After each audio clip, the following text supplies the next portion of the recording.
अब देखिए, जब हम पूरे देश के साथ कनेक्ट होने की बात करते हैं तो इस देश के साथ एक अलग प्रकार का एलिमेंट है।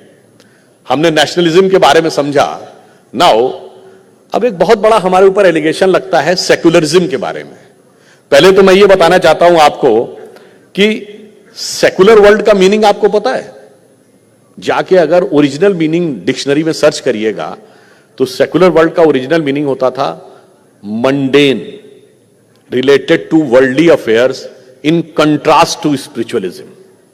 मूल अर्थ यह था, सेक्युलर शब्द का मूल अर्थ था कि आध्यात्म विरोधी भौतिकवादी।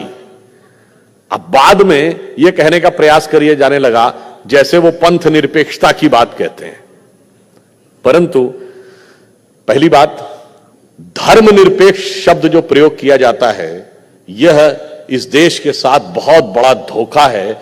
जैसा नंद कुमार जी ने कहा, धर्म शब्द का कोई सिनोनिम अंग्रेजी में नहीं है। You know why? धर्म शब्द संस्कृत के ध धातु से बना है, उसी से धारण शब्द बनता है। हिंदी में धारण शब्द होता है ना, means you can hold anything, that is called धारण। उसी से धरती शब्द बनता है जो सब कुछ होल्ड करती है। तो dharma means those are the fundamental principles which holds the entire nature और द एंटायर यूनिवर्स। इसीलिए dharma is like dharti and religion is like the ways और the roads made on this earth. इसीलिए हमारे यहां रिलीजन को पंथ भी कहते हैं। तो पंथ की पहचान होती है, धरती की पहचान नहीं होती है। धरती सारे पंथों को धारण करती है। फिर भी हमारे देश को धर्मनिरपेक्ष कह दिया गया। आप में से बहुत से लोगों ने कभी ध्यान दिया है, लोकसभा में लोकसभा अध्यक्ष की जो चेयर है उसके पीछे क्या लिखा हुआ है? धर्म चक्र प्रवर्तनाय। संपूर्ण लोकसभा धर्म के चक्र को चलाने के लिए। भारत के राष्ट्रीय ध्वज पर जो अशोक का चक्र है वो क्या है? धम्म चक्र है, यानी वो भी धर्म का प्रतीक है। और सुप्रीम कोर्ट ऑफ इंडिया के एम्बलम पे क्या लिखा है? यतो धर्मस ततो जयः। जब सब तरफ धर्म है तो हम धर्म से निरपेक्ष कैसे हो सकते हैं? यह देश कभी धर्म निरपेक्ष नहीं हो सकता। यह धर्म प्राण देश है, यह देश पंथ निरपेक्ष है। Means it is neutral to your way of worship. और हम कितने पंथ निरपेक्ष हैं इसका सबसे बड़ा उदाहरण है, if I ask you name a single country on this planet earth in which all the religions of the world are there, वो सिर्फ भारत है। ज़ोरोस्ट्रियंस और पारसी आज दुनिया में कहीं नहीं पाए जाते, सिर्फ भारत में पाए जाते हैं। और अपनी मातृभूमि ईरान से समाप्त हो गए, भारत में है। और भारत में है ही नहीं, पूरे क्षमता प्रतिभा के साथ है। ये बताइए, कोविड वैक्सीन बनाई थी तो कोविशील्ड बनाने वाली कंपनी के जो ओनर थे कौन थे? आधार पूनावाला, पारसी। दो बड़ी बड़ी एयरलाइंस हैं, सबसे देश के पहले बड़े उद्योगपति जीआरडी टाटा, पारसी। पहला nuclear scientist Homi Bhabha, Parsi. First field marshal Sam Manekshaw, Parsi. इतना सम्मान, इतनी छोटी सी कम्युनिटी जो भारत के पॉपुलेशन का 0.1%। दूसरा उदाहरण देना चाहता हूं, जब इजराइल बना तो यहूदियों के ऊपर पूरी दुनिया में किस प्रकार के अत्याचार हुए उसके ऊपर कंपाइलेशन हुआ ज्यूज की हिस्ट्री को लेकर। और कहा गया दुनिया के सारे देशों के ज्यूज अपनी अपनी आप बीती लिखें कि उनके साथ क्या क्या परसिक्यूशन हुआ।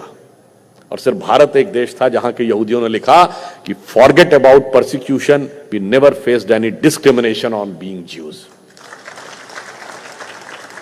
और अगर आपसे पूछें कि इस्लाम में जितने फिरके हैं, यदि दुनिया में, सारे धर्म तो भारत में, दुनिया में कोई एक देश है जहां इस्लाम के सारे फिरके पाए जाते हैं तो वो कोई 57 मुस्लिम देशों में से मुस्लिम देश नहीं है, सिर्फ भारत है जहां सारे फिरके पाए जाते हैं। और इतना ही नहीं, मैं पुरानी बात नहीं कर रहा, अभी रिसेंट कोट कर रहा हूं। एक बहुत बड़े पत्रकार हुए मार्क टेली। मार्क टेली जो बीबीसी के संवाददाता थे पूरे साउथ ईस्ट एशिया के, he was based in Delhi and he remain in India for 26 years. और उन्होंने अभी सितंबर 2019 में द इक्वेटर मैगजीन में एक आर्टिकल लिखा। उसमें जानते हैं उन्होंने क्या लिखा है? उन्होंने लिखा, Muslims in India are the luckiest. Bharat के मुस्लिम सबसे भाग्यशाली हैं। क्यों? उन्होंने उसका रीजन लिखा कि मैं 26 साल दिल्ली के निजामुद्दीन एरिया में रहा। एक तरफ हजरत निजामुद्दीन औलिया की दरगाह थी और उसके ठीक सामने तबलीगी जमात का ऑफिस, और दोनों का थॉट प्रोसेस एकदम कंट्रास्ट में था। उन्होंने कहा दुनिया में कोई दूसरा मुस्लिम देश होता तो 26 साल ये दोनों एक साथ नहीं रह सकते थे, किसी एक ने दूसरे को खत्म कर दिया होता। भारत के मुस्लिम इसलिए लकी हैं कि वो अपने मजहब में जैसे चाहें वैसे इबादत कर सकते हैं। 25 साल पहले 50 साल पहले कहां के थे हम? जहां सिचुएटेड हैं, हम जहां विराजमान हैं, वहीं हमारी एथेंटिसिटी के लिए वो पर्याप्त है कि हम यहां पर हैं। हमसे कागज नहीं मांगे जाने चाहिए। यही स्टैंड था ना, ये था सेकुलरिज्म। और आपको याद हो श्री राम जन्मभूमि का जो केस चल रहा था, आपको पता है उसमें one of the respondent was Shri Ram Lalla विराजमान।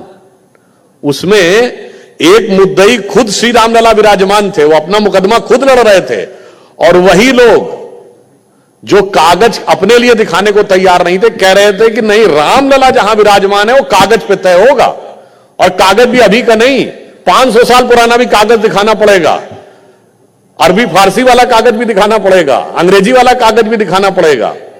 ये था सेकुलरिज्म। और अगर कहा जाए कि सारे कागज हैं फिर भी वहां पर राम मंदिर बनना चाहिए, नहीं तो वो नहीं बनना चाहिए, ये क्या है? ये है कम्युनलिज्म। तो आप देखिए कितना विचित्र तर्क है। जो लोग हाथ उठा उठा कर यह बात कहते थे कि भगवान राम के संदर्भ में तो 500 साल पुराने कागज सारे चाहिए और हमारे खुद के संदर्भ में एक भी कागज नहीं चाहिए, तो इसे देखकर तो मुझे वो पुराने गीत की पंक्ति याद आती थी कि रामचंद्र कह गए सिया से, ऐसा कलयुग आएगा कि रामलला तो कागज देंगे, बाकी कोई ना दिखाएगा।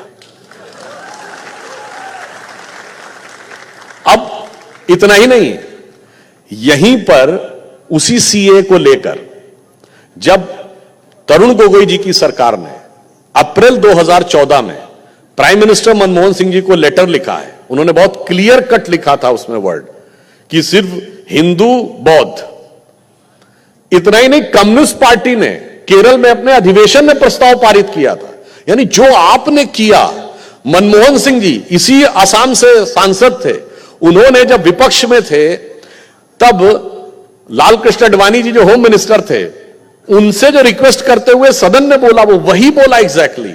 और जब वहां पे बात करें साहब, ये कम्युनलिज्म हो गया। तो ये जो कम्युनल सेकुलर की जो परिभाषा है, इस परिभाषा ने इस राष्ट्र के साथ बहुत बड़ा अहित किया। अब अंतर देखिए, डॉक्टर मनमोहन सिंह जी ने क्या कहा? उन्होंने कहा कि Muslim should have first right over the national resources of India. और जब मोदी जी की सरकार आई तो हमने क्या कहा कि मुद्रा योजना में जो छोटा लोन देना है ना, हर बैंक की हर शाखा को कम से कम एक SC ST और एक महिला को लोन अवश्य देना पड़ेगा। और मुद्रा लोन लेने वाले 32 करोड़ लोगों में 50% से अधिक महिलाएं। तो हमारी सोच क्या है कि फर्स्ट राइट किसका है? जो सबसे कमजोर है, जो फाइनेंशियल स्टेटस में सबसे पीछे खड़ा है, उनका कहना है कि फर्स्ट रोल किसका है? एक पर्टिकुलर कम्युनिटी का है। यह सोच का अंतर कम्युनलिज्म है। मैं इस पे एक अपना पर्सनल एक्सपीरियंस बताता हूं। मैं 2010 की बात है, 2008 की बात है, मैं यूएस गया था ACYPL प्रोग्राम में, American Council for Young Political Leaders programme में। तो वहां पे एक बहुत बड़ा थिंक टैंक है, तो उसकी जो चीफ थी लेडी, उन्होंने हम लोग कहा कि भाई you are considered as a right wing Hindu fundamentalist party.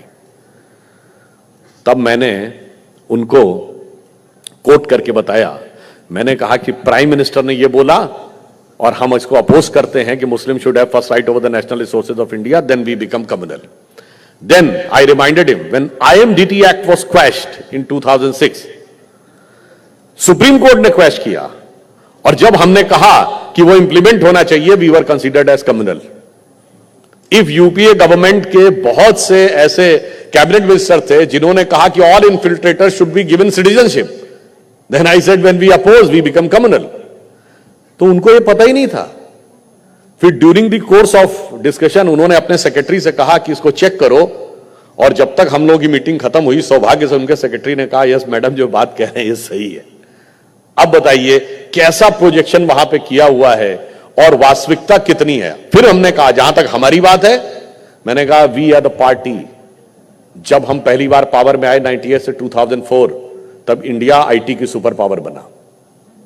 तब तक मोदी जी की सरकार तो नहीं आई थी। फिर हमने कहा यह बताइए सबसे पहले ईमेल यूज करने वाली पार्टी कौन बनी? हम। सबसे पहले वेबसाइट बनाने वाली पार्टी हम थे। न्यूक्लियर एक्सप्लोजन करने वाली पार्टी हम थे। अब अगर आप मोदी जी का एरा देख लें तो सबसे डिजिटल इंडिया लाने वाली पार्टी हम। कम्युनिकेशन में याद करिए, चुनाव प्रचार के दौरान audio bridge, 3D holographic projection ये हमने शुरू किया। जनधन जैम योजना, आधार एंड मोबाइल ये हमने शुरू की। डायरेक्ट बेनिफिट ट्रांसफर हमने शुरू किया। यानी जितने भी साइंटिफिक एडवांसमेंट के प्रोसेस हैं वो सारे के सारे हमने शुरू किए। डिफेंस प्रोडक्शन हमने शुरू किया। आप याद करिए 2019 के इलेक्शन के दौरान आपको याद होगा एक बार एक मैसेज आया था कि प्रधानमंत्री जी बोलने जा रहे हैं कोई राष्ट्र के नाम संदेश 12 बजे दिन में। सब लोग घबरा गए थे कि अब पता नहीं क्या होने वाला है, कोई और नोट तो नहीं बंद होने वाला है। मगर आप में से कईयों को याद है प्रधानमंत्री जी ने उस दिन क्या बोला था? उन्होंने बताया था कि घोषणा की थी कि अर्थ की जो लो लाइंग ऑर्बिट होती है उसमें कोई भी ऑब्जेक्ट अगर मूव कर रहा हो तो हम उसे सटीकता के साथ डिस्ट्रॉय करने की कैपेबिलिटी पा चुके हैं, और ये पाने वाले हम दुनिया के सिर्फ चौथे देश हैं। और इसका प्रभाव जानते क्या होता है? आपके ऊपर यदि कोई न्यूक्लियर वेपन छोड़ा जाता है किसी मिसाइल सिस्टम से, तो वो बहुत ऊपर जाता है, स्पेस में जाता है, और उसके बाद वो अर्थ की लो ऑर्बिट में अंदर आता है। अगर आपके पास लो ऑर्बिट में डिस्ट्रॉय करने की कैपेसिटी है तो आप उसको वहीं न्यूट्रलाइज कर सकते हैं इससे पहले कि वो धरती के एनवायरनमेंट में एंटर करे। ये करने वाले हम पहले देश थे। सबसे ज्यादा technologically oriented, advancement oriented, second economic reforms लाने वाले हम देश थे, और हमें वो प्रोजेक्ट करके रखा जाता है जैसे कि कोई हम सबसे ज्यादा फंडामेंटलिस्ट बैकवर्ड लुकिंग थे। ऑन द लाइटर नोट हम एक और बात कहते हैं, महंगाई को लेकर आजकल बहुत बात होती है। जो लोग इकोनॉमी के अच्छे जानकार हैं दे मस्ट बी रिमेंबरिंग, एक दौर था जब भारत की रेट ऑफ ग्रोथ कितनी थी? 2% के आसपास रहती थी in the entire decade of 1970s and 80s। और भारत का मजाक उड़ाया जाता था this is a Hindu growth rate.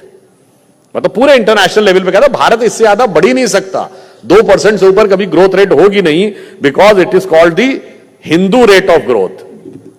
और आप देखिए अब जब से बीजेपी पावर में आई, मैं अटल जी के जमाने से कह रहा हूं, उस जमाने में हम 8.5% तक ग्रोथ रेट ले गए थे, और रेट ऑफ इन्फ्लेशन 4%, 4.5% पे हमने छोड़ा था। याद करिए उस जमाने में 70s 80s में रेट ऑफ इन्फ्लेशन 10% से ऊपर रहता था। आज इस समय जबकि कोविड के इतने बुरे दौर के बाद रेट ऑफ इन्फ्लेशन कितना है? 7%। रेट ऑफ ग्रोथ कितनी है? 8.5%। केवल कोविड के वो एक साल छोड़ दें, 8-10 महीने, अन्यथा हमेशा हमने rate of growth rate of inflation से ऊपर रखी है। और कोविड से पहले तो 3.5% पे आ गई थी रेट ऑफ इन्फ्लेशन, और रेट ऑफ ग्रोथ 8.5-9% थी। बस यही अंतर है। जो लोग ये कहते हैं उन्हें हिंदू समझ में आता, हिंदुत्व समझ में नहीं आता है, तो उन्हें मैं समझा देना चाहता हूं, जब तक सिर्फ हिंदू समझने वालों की हिंदू ग्रोथ रेट थी तो हमेशा ग्रोथ रेट से कहीं ऊपर रेट ऑफ इन्फ्लेशन रहती थी। जब से हिंदुत्व समझने वालों की सरकार आई है तब से हमेशा ग्रोथ रेट से बहुत नीचे रेट ऑफ इन्फ्लेशन रहता है। यह इकोनॉमी का एक अंतर है कि जो कि उन्हें शायद समझ में नहीं आता होगा।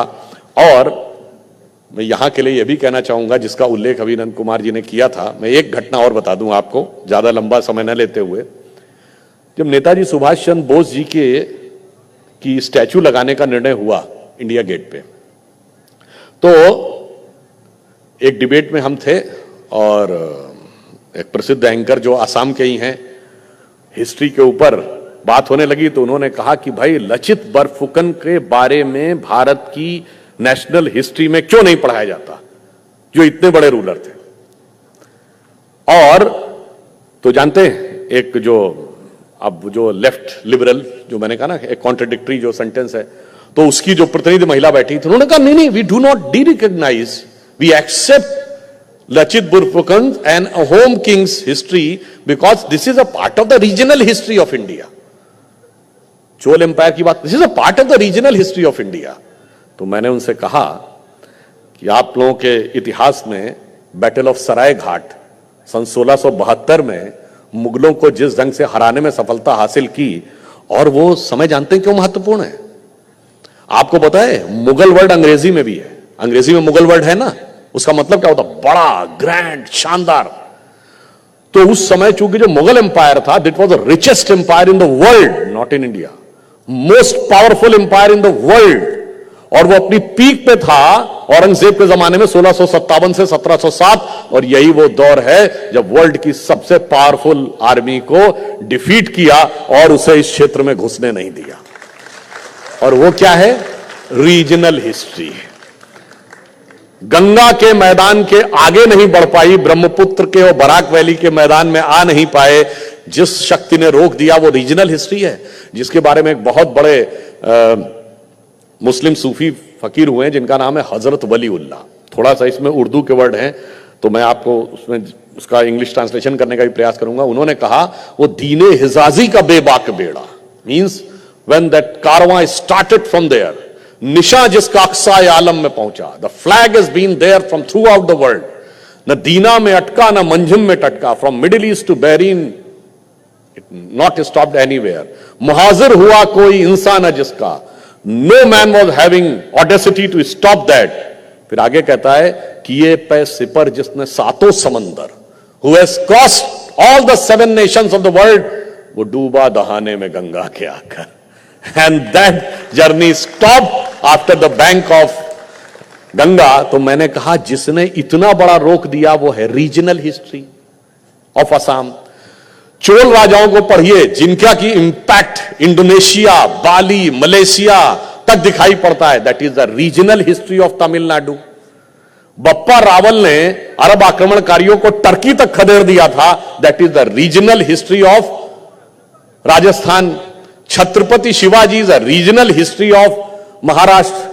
आप में से शायद कुछ ने सुना हो कश्मीर के राजा ललितादित्य मुक्तापीठ के बारे में, जिन्होंने बहुत बड़ा सेंट्रल एशिया, तिब्बत का इलाका जीता, और कहा जाता है कि उनका राज कैस्पियन सी तक था। That is regional history of Kashmir. And you know what is the national history of India? Delhi सल्तनत। दिल्ली सल्तनत के बाद मुगल एम्पायर में एक आखिरी एम्पायर था जिसका नाम था शाह आलम। शाह आलम एक उर्दू का वर्ड है, इसका मतलब होता है the emperor of the entire world. और उसकी हैसियत जानते कितनी थी? दिल्ली में लाल किले का नाम तो सुना होगा, और पालम का भी नाम सुना है ना, जहां एयरपोर्ट है। उसके बारे में कहावत थी, सल्तनते शाह आलम दे लाल किले ते Palam. And this was the national history of India. तो डीकोलोनाइजेशन ऑफ द माइंड की जब हमें बात करनी है तो हमें इन चीजों को भी समझना होगा। कितना गौरवशाली हमारा इतिहास है, उस सबको रीजनल कह के, और रीजनल कहने के 2 और बातें रहती हैं, सिर्फ इतना नहीं कि उसको डीमीन करना है, उसको नेशनल स्टीम से अलग करना है, आपस में एक दूसरे से लड़ाने की बात कहनी है। एक पॉइंट और आप लोगों के ध्यान में डाल दूं जिसके विषय में अभी बोला भी गया, लैंग्वेज। बहुत सी आजकल आपने देखा ऐसी कई घटनाएं हुई। एक झारखंड में घटना हुई जिसमें एक बच्ची के ऊपर पेट्रोल छिड़क के आग लगा दी, तो कहीं किसी को झूठा नाम बताकर वो किया, किसी को हत्या करके मारने की धमकी दी। तो ये जानते हैं कहां से आता है? कभी कभी हम एक फ्रेज सुनते हैं, everything is fair in love and war, सुना है ना? पर ये तो इंग्लिश में है। इफ इट इज आस्क्ड कि इसका हिंदी ट्रांसलेशन क्या है, तो कहा जाता है जंग और इश्क में सब कुछ जायज है। न जंग हिंदी का शब्द है किसी भारतीय भाषा का, न इश्क किसी भारतीय भाषा का शब्द है, न जायज किसी भारतीय भाषा का शब्द। आई चैलेंज किसी भारतीय भाषा में, संस्कृत में, हिंदी में, चाहे आपकी असमिया हो, तमिल हो, कन्नड़ हो, पंजाबी हो, कोई हो, गुजराती, मराठी में कोई ऐसा कहावत है कि युद्ध और प्रेम में सब कुछ उचित अनुचित है? नहीं है, क्योंकि ऐसा होता ही नहीं हमारे यहां। हमारे यहां युद्ध का एक धर्म है और प्रेम का एक त्याग है। कई बार आप जब लैंग्वेज में चले जाते हैं, अगर everything is fair in love and war, तो फिर आतंकवाद भी जायज है और फिर पेट्रोल छिड़कना भी जायज है। इस ढंग का विचार कई बार भाषा धीरे धीरे हमारे दिमाग में भर देती है और हमें समझ में नहीं आता है। इसलिए एक और उदाहरण देना चाहता हूं। अक्सर आप लोग संस्कृत में जब पूजा पाठ करते हैं तो विष्णु सहस्त्र नाम का नाम सुना होगा। ललिता सहस्त्र नाम सुना होगा, हनुमत सहस्त्र नाम सुना होगा, यानी 1000 वर्ड। मैं चैलेंज करके पूछता हूं, दुनिया में एक लैंग्वेज बताइए जिसमें एक वर्ड के 1000 पर्यायवाची हो और उसमें से एक भी दूसरी भाषा से ना लिया गया हो। इतनी समृद्ध भाषा है हमारी, भाषाओं में इतनी समृद्धि, मगर उसके बावजूद कॉलोनियली क्या बता रही, ये सब भाषाएं बेकार थी, इन भाषाओं में कुछ भी खास नहीं था। इसलिए भाषा के तत्व को भी समझिए। और फाइनली एक और बात कहता हूं, since I am in university, तो आई वुड लाइक टू से सब कुछ हमारा प्राचीन काल में नहीं है, मॉडर्न साइंस में मैं पूछना चाहता हूं।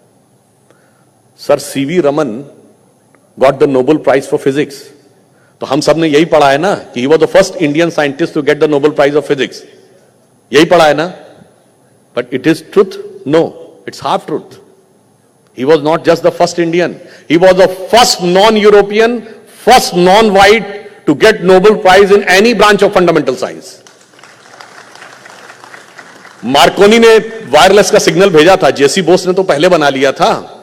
चांस की बात है हम पेटेंट नहीं कर पाए। एडिसन ने इलेक्ट्रिसिटी बनाई थी, जगदीश चंद्र बोस ने भी तो उसी समय में बना ली थी, हम पेटेंट नहीं कर पाए। अगर राइट ब्रदर्स ने जहाज बनाया 1904 और 5 में, तो 1895 में डॉक्टर शिवकर बापूजी तलपदे ने बाकायदा चौपाटी बीच के ऊपर उड़ा के दिखाया था, उस समय उसको माना गया जादू टोना है। बाकी बात छोड़िए, ये बताइए जीन्स, जेनेटिक इंजीनियरिंग का नाम सुना है? सबसे पहले जीन का जो स्ट्रक्चर बना, डबल हेलिक्स स्ट्रक्चर, उसको किसने बनाया? Watson and Crick. और उनके साथ एसोसिएटेड इंडियन साइंटिस्ट कौन था जिसको नोबेल प्राइज मिला? हरगोविंद खुराना। तो जीन्स में भी हम हैं। अब आप ये आइए, आज कंप्यूटर टेक्नोलॉजी की बात करते हैं, तो ये बताइए माइक्रोसॉफ्ट का चीफ आज कौन है? इंडियन, सत्य नडेला। गूगल का चीफ सुंदर पिचाई। पेप्सी की चीफ इंदिरा नोई। ये बताइए मास्टर कार्ड का चीफ इंडियन रह चुका है अजय बंगा। ये सिटी बैंक के चीफ इंडियन रह चुके हैं। इसी में मैंने मजाक में पहली बार बोला था, एक बार पाकिस्तान वाले से बहस हो रही थी, तो हमने कहा था हमारे यहां इन के चीफ हैं, और आपके यहां कौन है? आपके यहां लश्कर तैयबा का चीफ है, जैश ए मोहम्मद का चीफ है, अलकायदा का चीफ है। 75 साल में हम कहां से कहां पहुंचे। और फाइनली एक और बात बताता हूं, 21वीं सेंचुरी की सबसे बड़ी साइंटिफिक खोज अब तक क्या हुई है? वो हुई जुलाई 2012 में यूरोप की सन लेबोरेटरी में हिग्स बोसॉन खोजा गया, जिसको नॉर्मल भाषा में गॉड पार्टिकल कहा गया। इसका साइंटिफिक नाम है हिग्स बोसॉन। ये दो शब्दों से मिलकर बना है, दो साइंटिस्टों के नाम पे बना, जिन्होंने सबसे पहले इसका कॉन्सेप्ट दिया था। एक है mister Peter Higgs of England, उनके नाम से हिग्स है, और बोसॉन शब्द भारत के सत्येंद्र नाथ बोस के नाम पे है, जिन्होंने इसकी सबसे पहले अवधारणा दी थी 50-60 साल पहले। तो पिछले 100 सालों से लेके 21वीं सेंचुरी की सबसे बड़ी साइंटिफिक खोज में हमारे सिग्नेचर दिख रहे हैं। यूथ को क्या करना है? अब आप इमर्जिंग टेक्नोलॉजी की तरफ आगे बढ़िए, रिसर्च में जाइए, composite material, nano technology, space technology, genetic engineering, इन सारी चीजों में रिसर्च करिए, तब जाके आप आगे उस दिशा में पहुंच पाएंगे जो प्रधानमंत्री जी ने कहा है कि अमृतकाल समाप्त होते होते भारत को उस अवस्था में पहुंचाना है। इसलिए सिर्फ ये समझिए कि हम नॉलेज के रिजर्वायर पहले भी थे और नॉलेज के रिजर्वायर आज भी हैं। हमारे अंदर पूरी कैपेबिलिटी है, हमें बस समझना यह है कि कॉलोनियल माइंडसेट से एक बार हम बाहर आ जाएंगे तो हमारी जो नेचुरल टेंडेंसी है वो उभर कर सामने आएगी। और आज़ादी मिले 75 साल हो गए हैं, पर अभी आज़ादी का जो मिशन है उसमें बहुत कुछ करना बाकी है, वो अभी हमारा कुछ हद तक अधूरा है।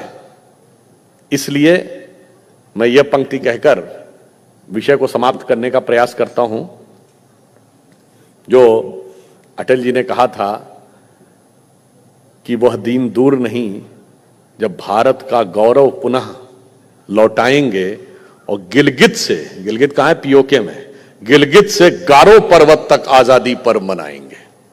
गारो पर्वत इधर है, पूरा देश एक होकर।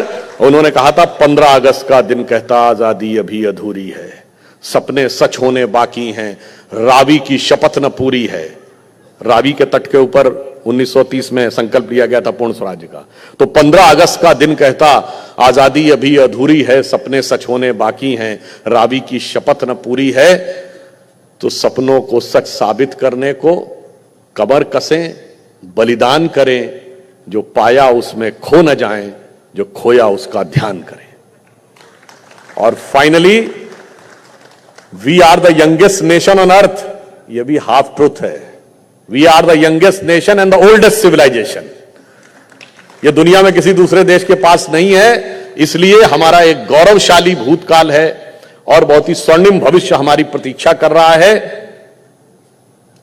यदि हमें ज्ञान में भी उच्चतर स्तर पे पहुंचना है और समृद्धि में भी उच्चतर स्तर पे पहुंचना है, तो हमें क्या करना है? मां लक्ष्मी की भी कृपा चाहिए और मां सरस्वती की भी कृपा चाहिए। पर मां सरस्वती भी कमल पे विराजती हैं और मां लक्ष्मी भी कमल पे विराजती हैं।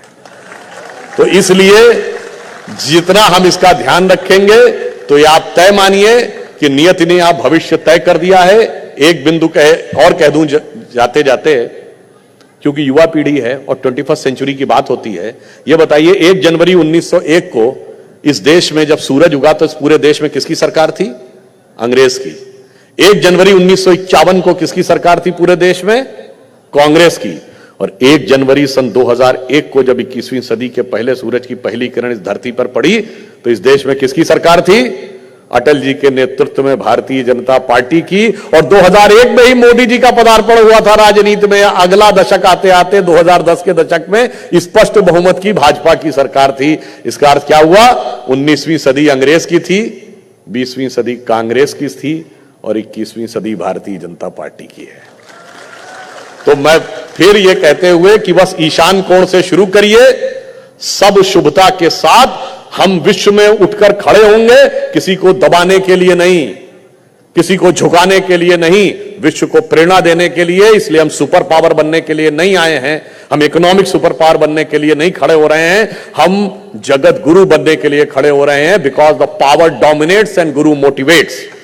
So India is all set to rise on the global scenario in this 25 years which are coming to motivate the world, not to dominate the world. और एक पंक्ति हिंदुत्व पे ना बोले तो लगता बात पूरी नहीं हुई, तो एक पंक्ति और कह दूं। अटल जी की बड़ी प्रसिद्ध कविता है, हिंदू तन मन हिंदू जीवन रग रग हिंदू मेरा परिचय। उसकी अंतिम छंद में हमारी सारी फिलॉसफी आ जाती है कि अगर हम शक्तिशाली होंगे, जो होना तय है, और संपूर्ण विश्व में आगे बढ़ेंगे, तो हम दुनिया को क्या देंगे? उन्होंने कहा, होकर स्वतंत्र मैंने कब चाहा, मैं कर लूं जग को गुलाम, मैंने तो सदा सिखाया है करना अपने मन को गुलाम। गोपाल राम के नामों पर कब मैंने अत्याचार किया? कब दुनिया को हिंदू करने घर घर में नरसंहार किया? कोई बतलाए काबुल में जाकर कितनी मस्जिद तोड़ी? भूभाग नहीं शत शत मानव के हृदय जीतने का निश्चय, हिंदू तन मन हिंदू जीवन रग रग हिंदू मेरा परिचय। धन्यवाद।